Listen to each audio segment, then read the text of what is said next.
Hi everyone, welcome to the lecture number 6 of unit number 3, higher order differential equation. In this lecture we are going to discuss about the remaining shortcut methods.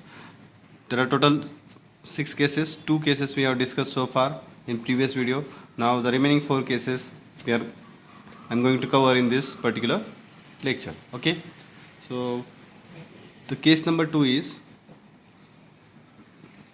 case number 3 is if f of x equal to cos hyperbolic ax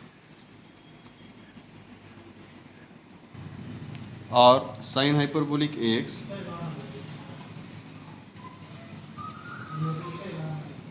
if your f of x is cos hyperbolic ax or sin hyperbolic ax, which are the hyperbolic functions, okay, then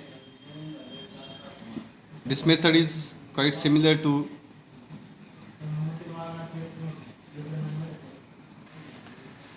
case number 2, sine and cosine. In this case, the particular integral pi equals to yp equal to 1 upon phi of d square sine or cos, anyone you can write sine hyperbolic ax. Okay, this is the hyperbolic function. In the coefficient of x we have constant a, and here also the polynomial phi of d we write as a function of d square. Okay, and we put d square equal to plus a square instead of minus a square. In the case of sine or cos we put minus of a square, here we put plus of a square. This is the difference between two. Then after putting we will get yp equal to phi at a square sine hyperbolic ax. Okay, when we replace d square by a square. Okay, and if this phi at a square is not equal to 0, then this will be your particular integral, and if it is 0, then we will have a case of failure. If phi at a square equal to 0, then case of failure. And what we do for case of failure, we multiply numerator of this operator 1 upon phi of d by x, and we differentiate that denominator with respect to d. Okay, then again you carry out the similar substitution, d square equal to a square, and then again check for whether this denominator becomes 0 or not. If it is 0, then it will be a case of failure, and if not equal to 0, then that will be your solution. So this is how we do in the case of sin hyperbolic ax or cos hyperbolic ax. This is quite similar to the case number 2 of trigonometric functions. For example, if we have situation, for example, if 1 upon d square plus 2d plus 1, you are operating on sin hx. Okay, so here the value of a, the coefficient of x is 1, so the d square will be 1. Now if you replace d square by 1, we will get yp equal to 1 by d square equal to 1, 2d as it is, plus 1 sin hx. Okay, so this you will have, so which will give us 1 by 2d plus 2 sin hx. Now this 2 can be taken common, or here we at present, for simplifying it further, we don't have the power d square term here. Okay, so for getting d square here, we do the rationalization of denominator. Okay, and that can be done in this way: 2d minus 2 divided by 2d plus 2 into 2d minus 2. Okay, sin hx. So whenever you will have a linear factor of this type after doing the substitution, okay, this is non-zero term, but still d is there, therefore it is not the solution. So for simplifying it further, we need to get d square term there. Okay, and for that purpose we are doing rationalization. So this is how it can be done. Now 2d minus 2 will be numerator, and denominator will be 4d square minus 2 square is 4. Okay, sin hyperbolic x. So again this 2 can be cancelled. So this will be d minus 1 divided by d square minus 1, okay, sin hx. Now again if you put d equal to 1, still it is a case of failure. D square equal to 1, still it is a case of failure. So finally this will be equal to d, sorry, one factor will be cancelled. This is what?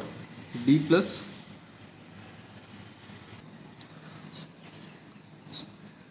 this is case of failure, so we'll again differentiate. So d minus 1 divided by 2d will have, and sin hx, okay. Now 1 upon d we have, 1 upon d is integration, okay, and the integration of sin hx is what? Cos hx. Fine, do as it is. And d minus 1, operate this bracket is in the numerator, directly operate on cos hx. D of cos hx, that is derivative of cos hx, which is sin hx, minus 1 into cos hx divided by 2. So this is how you can simplify in the case of sin hyperbolic case, okay. Now the case number 4 of shortcut method is case number 4. If your f of x is in the form of powers of x, that is polynomial in x raised to m means some polynomial is in front of you. If your any polynomial in x, okay, then in that case what we do, we obtain particular integral as, first we use the definition 1 upon phi of d f of x. Here f of x is 1 upon phi of d f of x is x raised to m. So whatever phi of d you will have here, that phi of d we convert to the form 1 upon 1 plus x or 1 upon 1 minus x form by taking suitable term common, okay. And after that we expand that using the expansion formula of 1 upon 1 plus x and 1 upon 1 minus x, okay. The expansion formula for 1 upon 1 minus x is 1 plus x square and so on. The expansion formula for 1 upon 1 plus x is 1 minus x plus x square minus x cube plus and so on, okay. So this type of factor we bring here in the denominator, then we expand this 1 upon phi of d using one of the two expansions, and then we operate that expansion on the powers of x or that polynomial, okay. So whenever we have your f of x as a polynomial function or power of x, in that case we need to make use of these two expansion formula, okay. That will do it. We are going to use this in directly in examples, okay. So let us discuss the remaining cases. Once we discuss all the cases, then we are going to make use of every case in the examples, okay. Case number 5 now. In the case number 5, your f of x is in the form e raised to ax into v, where v is any function of x, okay. So whenever you are having f of x in the form of product of two function, in that product if your one function is exponential function, then in that case how to simplify particular integral, that we are going to discuss, okay.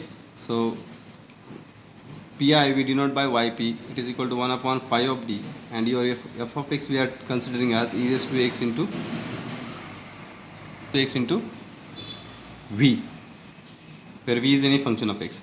In such a case, very first you take out that e raised to x outside, then replace d by d plus a in the polynomial phi of d, and then operate that quantity on the function v. So this is how we simplify, okay. So this is just first step of simplification. In this case e raised to x into v, take that e raised to x in the beginning, then replace d by d plus a in that polynomial, where a is the coefficient of x in the power of e and v is any function of x, and the next calculation will depend upon the value of v, what value of v we are having there. So for example, if d square plus 1 upon d square plus e raised to x into sin x you are having, okay. So very first we take e raised to x outside, the coefficient of x is 1, so we'll replace d by d plus 1. So it will be d plus 1 square plus 1 into sin x. This is how we simplify. And whatever quantity will get after squaring and adding, then that quantity we are going to operate on this remaining function. So for simplifying this further, we need to use the case of sin here, case number 2, and later we'll get some value there. Okay. Now one last case of shortcut method, case number 6, is applicable when if f of x is of the type x into v, where v is any function of x.